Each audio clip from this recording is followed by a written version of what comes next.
Բարոյ սիրելի հայրենակիցներ, եթերում կրկին քաղաքական խաչմերուկն է։ Այսօր արդեն մայիսի 29-ն է եւ սա արդեն մեր երկրորդ երեկոյան հաղորդումն է։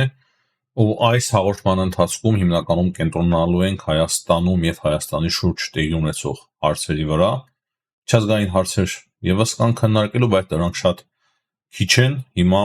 հիմնական եւ կարեւոր հարցերը, որոնք որ պետք է քննարկենք այս հաղորդման ընթացքում, վերաբերվում են Հայաստանին։ Եվ սկսենք նրանից, որ այսօր մայիսի 29-ին Հայաստանի Հանրապետության արտգործնախարար Արարատ Միրզոյանը ընդունել է Ամերիկայի պետքարտուղարի եվրոպական եւ եվրասիական հարցերով տեղակալ Ջոշուա Հաքին։ Զրուցակիցները քննարկել են Հայաստան եւ Միացյալ Նահանգների միջև ռազմավարական գործընկերության օրակարգի հարցերը։ Այսինքն այն օրակարգի հարցերը, որոնք որ ստորագրել էին Հայաստանի Հանրապետության արտգործնախարար Արարատ Միրզոյանը եւ նախկին պետքարտուղար Բլինքենը եւ օրակարգում հնարավոր էլի հարցեր են ավելացել, պետք է փոխանակվել գործընկերության կանոնադրությամբ արձանագրված փոխադարձ հետաքրքրություն ներկայացնող մի շարք ուղղություններով համագործակցության զարգացման շուրջ։ Ահա, այստեղ էլ հենց դա է ասվում, որ կանոնագրությամբ արձանագրված հարցերի շուրջ են հաստատի քննարկումները եղել եւ այդ քննարկումները միտված են եղել կոնկրետ արդյունքների ապահովմանը, ինչպես նաեւ ՀՀ դիմակայունության ամրապնդման հաստատի այս ամենի նախադասության մեջ ամեն ինչ ասված դիմակայունության ավելացումը եւս կարծում եմ բոլորիս հասկանալի է, թե ինչի նկատի ունի Հայաստանի արտգործնախարարությունը այս հաղորդագրությունը տարածելով Հայաստանի դիմակայունությունը տարբեր ուղղություններով է կարևոր Հայաստան, Ռուսաստան, Ռուսաստանից բխող սպառնալիքներ, Հայաստան, Ադրբեջան, Ադրբեջանից, Թուրքիայից բխող սպառնալիքներ եւ ոչ միայն։ Արարատ Միրզոյանը եւ Ջոշուա Հաքը գոհունակությամբ են նշել ակտիվ փոխայցելությունները, այդ թվում Երևանյան երկխոսության միջազգային երկրորդ ֆորումին Ամերիկայի Միացյալ Նահանգների պաշտոնական եւ փորձագիտական շրջանակների մասնակցությունը։ Դե սա պարզ է, մնացած կարևոր հարցերը հաղորդագրությունից կողմերը քննարկել են տարածաշրջանային անվտանգությանը վերաբերող հարցեր։ Նախարար Արարատ Միրզոյանը ներկայացրել է այն ստեղծված հնարավորությունը, որը որ կա խաղաղության հաստատման համար Հայաստանի եւ Ադրբեջանի միջև, արդեն բացի եմ նշում, որպեսզի այդ ամենը չընթերցենք, երևի դուք բազմիցս լսել եք այդ հաղորդագրության մասին, մենք ուղղակի փորձում ենք նաեւ վերլուծել։ Ինչպես նաեւ հանդիպմանը մտքեր են փոխանակվել խաղաղության օրակարգի կյանքի կոչման ուղղությամբ գործադրվող շարունակական ջանքերի շուրջ։ Հույսով եմ, այստեղ խոսքը նաեւ Ամերիկայի Միացյալ Նահանգների ջանքերի մասին է։ Կարևոր է նշել, որ նմանատիպ հանդիպում է տեղի ունեցել նաեւ Արմեն Գրիգորյանի հետ եւ մոտավորապես հիմնական քննարկման հարցերը հաղորդագրությունից հենց սրանք են։ Եվ շատ լավ է, որ Ամերիկայի Միացյալ Նահանգների հետ փոխգործակցությունը շարունակվում է։ Ճիշտ է, այս պաշտոնյան Ամերիկայի Միացյալ Նահանգների եվրոպական եւ եվրասիական հարցերով փոխտեղակալներ, պետքարտուղարության այդ պատասխանատու գծով փոխտեղակալներ, բայց այնուամենայնիվ ես կարծում եմ, որ շատ կարևոր հանդիպում է եւ շատ կարևոր հաղորդագրություն է սա մեզ համար։ Հիմա անցնենք հաջորդ եւ կարծում եմ ամենակարևոր հարցին, բայց ելի ունենք բազմաթիվ հարցեր քննարկելու եւ հաջորդ եւ կարևոր հարցը այն է, որ Էրդողանը հայտարարություն է արել Ալիևի եւ Պակիստանի վարչապետի հետ հանդիպումից հետո։ Բայց նկարից այդ հաղորդագրության ես որքան հասկացա, դա ուրիշ հանդիպում էր, բայց հետաքրքիր է, որ ահա այդ հանդիպումից հետո է Էրդողանը այս մասին խոսում, այսինքն Պակիստանի վարչապետի եւ Ադրբեջանի նախագահի հետ։ Մենք անցնում ենք Հայաստանի հետ հարաբերությունների կարգավորման աստիճանական գործընթացի։ Լավ, արիք ես չընթերցեմ, թող այս մասը կրկին խնդրենք արհեստական բանականությանը, թող ինքը ավելի մանրամասն ընթերցի եւ հետո խոսենք այդ կետերի շուրջ, թե ինչու է Էրդողանի հայտարարությունը եւ ինչով է Էրդողանի հայտարարությունը վտանգավոր։ Պետք է այստեղ նշեմ, որ վերջին շրջանում Էրդողանի հայտարարությունները եւ Թուրքիայի հայտարարությունները շատ նուրբ են եւ ես փորձում եմ այդ հայտարարությունների մեջ տրամաբանություն գտնել եւ այսօր գտա նաեւ քողարկված սպառնալիք եւ հստակ ծրագիր այն ծրագիրը, որի մասին մենք բոլորս գիտենք, բայց երբ որ արդեն Էրդողանն է հնչեցնում այդ ծրագիրը,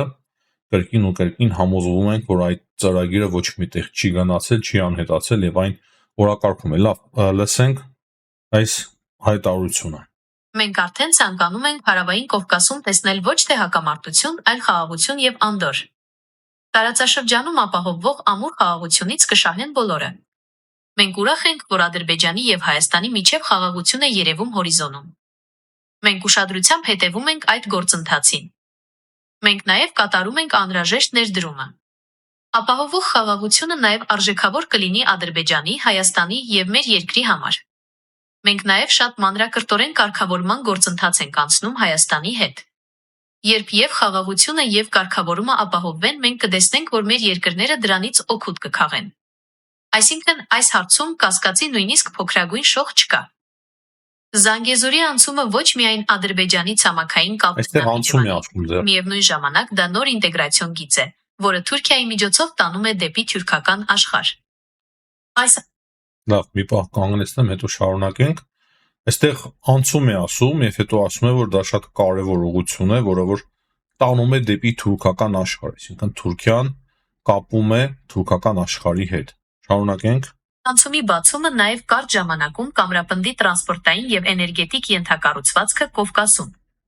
Մենք ակնկալում ենք, որ մեր հարևան Իրանը նույնպես կաջակցի այս քայլերին, որոնք կծառայեն մեր տարածաշրջանի անդորրին, խաղաղությանը եւ զարգացմանը։ Հաստատի Իրանի դիրքորոշումը դուր չի գալիս Էրդողանին եւ ասում է, որ Իրանը եւս կարող է օգտվել այդ ամենից, եթե դիրքորոշումը փոխի եւ ինքը չի հասկանում, թե ինչու Իրանին չպետք է սա ձեռնտու լինի։ Մոտավորապես սա է իր ասացի էությունը, եթե մենք փորձում ենք վերլուծել եւ հասկանալ, սա է իր ասացի հիմնական իմաստը։ Անկեղծ ասած, մենք ցանկանում ենք, որ նրանք եւս օգուտ քաղեն։ Բոլոր կողմերը շահում են, ճոս մթնոլորտում։ Յուրաքանչյուր քայլ, յուրաքանչյուր բացվող դուռ, միջանցք կապահովի ինչպես տնտեսական օգուտ, այնպես էլ ժամանակի ընթացքում էլ ավելի կմերձեցնի երկրները։ Ռեջեփ Թայիփ Էրդողան։ Այստեղ արդեն ինքը միջանցք է ասում վերջում։ Զանգեզուրի միջանցք, անցում էր ասում երկու անգամ եւ այստեղ ինքը կրկին վերադառնում է միջանցքի գաղափարին։ Ինչ է սա, եթե ոչ քողարկված սպառնալիք, ինչու է հիշատակում հենց Իրանը, ինչու է ասում, որ Իրանն էլ կշահի, բոլորը կշահեն եւ փորձում է համոզել Իրանին։ Փաստացի այդ հավաքը, որը որ տեղի է ունեցել Բերձորում եւ Պակիստանի վարչապետի եւ Իլհամ Ալիևի հետ միասին բացել են միջազգային օդանավակայան Լաչինում եւ դրանից հետո լուրջ քննարկում է եղել։ Երևի թե Ադրբեջանի նախագահը ավելի մանրամասն խոսել է Իրանի դիրքորոշումի մասին, իսկ գիտեմ, որ Էրդողանն էլ միանշանակ տեղյակ է այդ ամենից, բայց միանշանակ այս հարցը քննարկվել է, որ հետո այսպիսի հայտարարություններ անում Էրդողանը։ Հաստատի Ռեջեփ Թայիփ Էրդողանը, ինչպես արդեն տեսակ, քողարկված սպառնալիքներ է հնչեցնում Հայաստանի հասցեին, բայց շատ քողարկված, շատ զգուշորեն, վերջերս սկսել են փոխել իրենց մոտեցումները, որպեսզի աշխարհը չտեսնի այդ ամենի մեջ ռազմատենչ հայտարարություններ եւ ծրագրեր։ Բայց հիմնական ուղերձը Հայաստանին եւ Իրանին է ուղղված, որպեսզի Հայաստանը տրամադրի այդ միջանցքը, որը որ պետք է իրենց ռուկական աշխարհի հետ կապվելու, ինչպես նաեւ Իրանը չխոչընդոտի, որ Հայաստանը տրամադրի կամ եթե իրենք այլ ճանապարհով ուզենան ստանալ այդ միջանցքը, որպեսզի Իրանը չխոչընդոտի։ Սա շատ կարևոր հայտարարություն է եւ մենք պետք է կարողանանք այս հայտարարությունը վերցնել եւ բացատրել մեր միջազգային գործընկերներին։ Թե իրականում երբ է արվել այդ հայտարարությունը, ինչին է հետևել այդ հայտարարությունը եւ ինչ ծրագրեր ունի Թուրքիան եւ ոչ միայն Թուրքիան Հայաստանի նկատմամբ։ Սա չափազանց կարևոր է։ Հիմա անդրադառնանք ուրիշ հարցերի։ Այսօր տեսա Կարմեն Գրիգորյանը մի շարք հարցերի էր պատասխանում եւ ռուսահպատակ, ռուսական ոչ ունեցող լրատվամիջոցները հատուկ շատ ծայրահեղ պրովոկացիոն հարց էին ուղղում Արմեն Գրիգորյանին եւ փաստացի հարցերից մեկը այն էր, որ Ռուսաստանի արտգործնախարարի այցի ժամանակ հստակ պահանջ է նշվել, պահանջ է եղել Հայաստանի իշխանություններին, որ Հայաստանի իշխանությունները փոխեն իրենց քաղաքականությունը Ռուսաստանի Դաշնության նկատմամբ, հակառակ պարագայում նոր տարածքային կորուստներ կունենա Հայաստանը, եթե չփոխի իր քաղաքականությունը։ Արմեն Գրիգորյանը լավ է հարցնում, թե որտեղից է այդ տեղեկությունը, հաստատի ինչ է տեղի ունենում, եւ տեղի ունենում այն, ինչի մասին մենք շատ ոնց է խոսում ենք, վաղուց խոսում ենք, հիբրիդային պատերազմ Հայաստանի նկատմամբ։ Հիմա փորձում են Հայաստանի ժողովրդին ապացուցել, որ եթե Հայաստանի Հանրապետությունը չփոխի իր քաղաքականությունը, չհպատակվի Ռուսաստանին, չդառնա Ռուսաստանի դաշնության մարզ, փաստացի այդպես է դուրս գալիս, ապա Ադրբեջանը կհարձակվի եւ Հայաստանից կվերցնի Զանգեզուրը, Սյունիքը։ Զանգեզուր իրենց ասածով ասեմ, բայց իրականում Սյունիք է, դա իրենց կողմից հիմնականում կպցրած անվանումն է, եւ այստեղ կարևորը այն է, որ իրենք բաց են թողնում մեկ բան, այդ ռուսական պատվեր կատարող լրատվամիջոցները փաստացի բացահայտելով Ռուսաստանի Դաշնության իրական դեմքը։ Ուրեմն իրենք հնարավորություն ունեն հրահրելու Ադրբեջանին, եթե Հայաստանը չփոխի իր քաղաքականությունը եւ Հայաստանը տարածքային կորուստ կունենա։ Չեմ կարող ասել իրականում նման պահանջ եղել է Հայաստանից թե չէ, բայց եթե նույնիսկ եղել է, լրատվամիջոցները չպետք է այդ մասին իմանան, չէ՞։ Չպետք է իմանան։ Հետևաբար, եթե իմացել են, իրենց որևիցե մեկը ասել է, կամ եթե նման պահանջ չի եղել, բայց իրենք սա պնդում են, ուրեմն ինչ է դուրս գալիս։ Ամեն դեպքում դուրս է գալիս այն, որ Ռուսաստանի Դաշնությունը եւ իրենց գործակալական այդ ցանցը, լրատվական ցանցերը ցանկանում են, որ Հայաստանում պանիկա ստեղծվի, Հայաստանի իշխանությունների վրա ճնշում լինի եւ հող են նախապատրաստում Հայաստանի նկատմամբ ագրեսիայի համար։ Բայց սկսել են շատ ավելի բաց խաղալ։ Ես ուրիշ տրամաբանություն չեմ տեսնում այս ամենի մեջ, եթե այդտեղ կա վրիպակ եւ իրենց լրատվամիջոցները առանց իրենց հետ խորհրդակցելու, առանց իրենց թույլտվության նման հայտարարություններ են անում, բացահայտելով իրական իրենց էությունը Ռուսաստանի Դաշնության, ապա պետք է որ Ռուսաստանի Դաշնության այդ ծառայությունները պատժեն տվյալ լրատվամիջոցներին, որ նման բաներ են անում, նման հարցեր են ուղղում, որոնք որ իրականում պետք չէր ուղղել եւ վարկաբեկել Ռուսաստանի Դաշնությանը։ Իրականում այդ հարցով իրենք վարկաբեկում են Ռուսաստանի Դաշնությանը։ Ոչ միայն վարկաբեկում են, սպառնում են նաեւ Հայաստանի անկախությանը, ինքնիշխանությանը, իշխանություններին հասարակության մեջ վախ են տարածում, կրկնեմ, բայց նույն ժամանակ վարկաբեկում են Ռուսաստանի Դաշնությանը։ Էնպես որ հիբրիդային պատերազմը շատ լուրջ վտանգներ է ստեղծում մեր համար եւ այս ամենաթողությանը պետք է ինչ-որ մի ձևով վերջ տրվի եւ այս ամենաթողությունը իրոք պետք է ինչ-որ մի ձևով կարգավորվի։ Հակառակ պարագայում ինչ ասես մենք իմանալու ենք եւ ինչ հարցեր ասես չպետք է քննարկվեն արդեն Հայաստանի քաղաքական դաշտում, որը որ մեծ խնդիրներ է ստեղծում մեզ համար, մեր պետության համար։ Արմեն Գրիգորյանը նաեւ հայտարարել է, որ Ադրբեջանը մերժում է, բայց Երևանը նույն ժամանակ շարունակում է պնդել, որ պետք է հետաքննության մեխանիզմներ ստեղծվեն, երբ որ այդ հրադադարները տեղի են ունենում կամ հայտարարություններ են լինում սուտ ադրբեջանական կողմից, այդպիսի մեխանիզմ է պետք ձևավորել։ Գիտեք, նաեւ գիշեր Ադրբեջանը կրակել էր Սյունիքի ուղությամբ, տուներ վնասվել Խոզնավարում եւ որպեսզի այդ ամենը կանխվի, Հայաստանը շատ կառուցողական առաջարկ է անում, բայց դա ձեռնտու չի Ադրբեջանին, քանի որ իրենց սուտ ապատեղի կատարությունները այդպիսով կբացահայտվեն, իսկ նրանք այլևս հնարավորություն չեն ունենա կամ կնվազեն իրենց հնարավորությունները նոր այդ պրովոկացիաները կազմակերպելու համար եւ իրենց այդ պրովոկացիաները գիտենք թե ինչ նպատակ են հետապնդում, կոնկրետ նպատակը խոճապ տարածելն է Սյունիքում, ինչին նրանք չեն կարող հասնել եւ չեն էլ կարողանալու հասնել։ Դա հստակ արվում է նրա համար, որպեսզի խոճապ տարածեն Սյունիքում։ Իրականում ոչ մի խոճապի պատճառ չկա։ Նա նաեւ խոսել է դեմարկացիայի մասին, սահմանների եւ ասում է, որ այդ գործընթացը տեղում չի կանգ առել, շարունակվում է այդ գործընթացը եւ ըստ պայմանավորվածությունների հայ-վարչական սահմանից պետք է սկսվի եւ արդեն գնա այդ գործընթացը դեպի Սյունիքի ուղղությամբ։ Տեսնենք, մի փոքր կասկածում եմ ճիշտն ասած, բայց այդպիսի հայտարարություն է արել Արմեն Գրիգորյանը։ Նաեւ հետաքրքիր շատ կոշտ գրառում է արել այսօր Ալեն Սիմոնյանը իր տելեգրամյան ալիքում իր հայտարարությունների մասով շատ լուրջ, շատ կոշտ քննադատելով նրանց, ովքեր որ քննադատել են իրեն այն հայտարարության մասով, որ հայերը պետք է վերադառնան ոչ միայն Լեռնային Ղարաբաղ, այլ պետք է վերադառնան նաև Բաքու, եւ այդ քննադատությունը հիմնականում ուղղված էր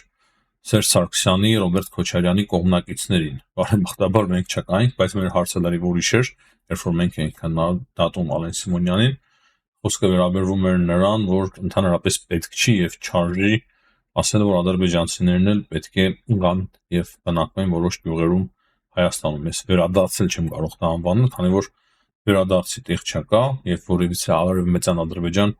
գոյություն չունի։ Բայց պարզ էր Ալեն Սիմոնյանի խոսքերը շատ կոշտ, շատ կոպիտ ուղղված էին Սերժ Սարգսյանի եւ Ռոբերտ Քոչարյանի ներկայացուցիչների նկատմամբ եւ ընդհանուր առմամբ շատ լավ է, ճիշտ ասած, որ ինքը ավելի կոնկրետ է սկսել, կոպիտ է ինչ-որ միտեղ նաև սկսել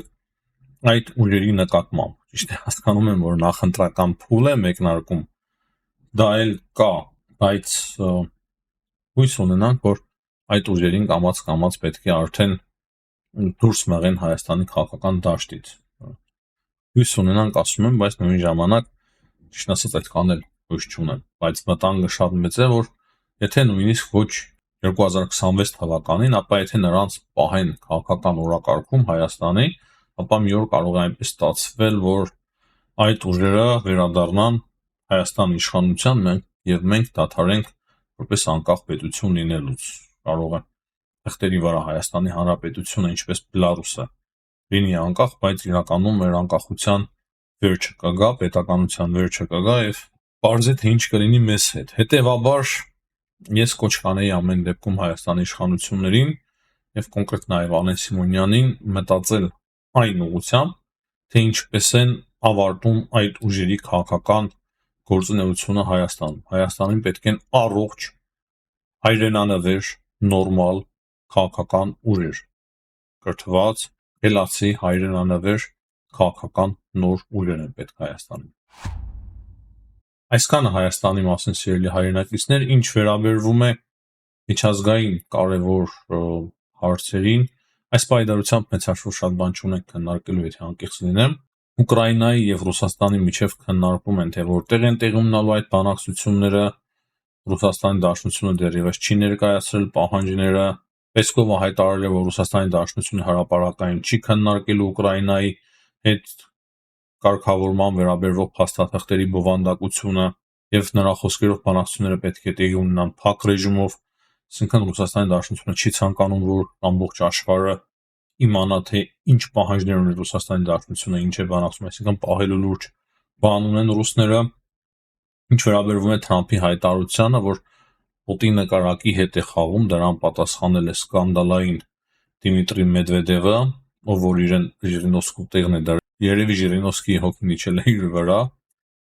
եւ ինքը սկսել է իրեն զգալ որպես Ժիրինովսկի եւ նա ասում է, որ իրոք կարող է շատ բան տեղի ունենալ եւ այդ շատ